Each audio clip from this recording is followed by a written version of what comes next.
جارج کمینجو چې هنري نوم یې امزوشي افریقا دی شاوخوا 11 لسیزه مخکې له دې ځانګړي نڅا سره چې بریک ډانس نومیږي آشنا شو او ورباندې مین شو.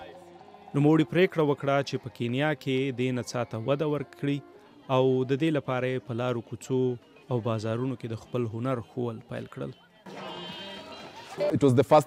دی وایي ما په لومړي ځل دا نڅا په خپلو سترګو ولیده، تر دې مخکې مې په فلمونو کې لیدلې وه. دا نڅا راته ډېره زړه راښکونکې وه ځکه چې پکې خلکو عجب حرکات کول او زما یاد دي چې ما له ځان سره وویل چې زه یې هم کوم.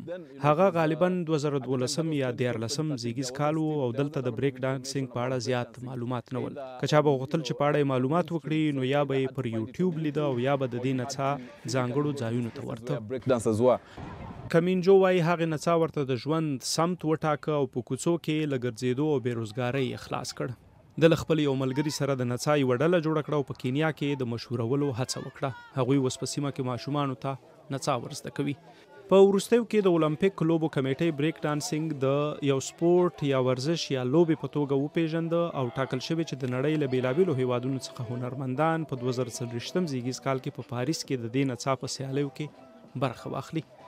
کمینجو او د ملګرو وار له مخه د هغې نڅا په نړیوالو سیالیو کې برخه اخیستې ده، خو وایي چې په کینیا کې حکومت یې لوب او ورزش نه بولي نو ځکه زیاتره هنرمندان یې له لارې کافي پیسې نشي ګټلی او د ویزو شرطونو، ګرانو هوایي ټکټونو او نورو لګښتونو له کبله په اکثرو نړیوالو سیالیو کې ګډون هم نشي کولی.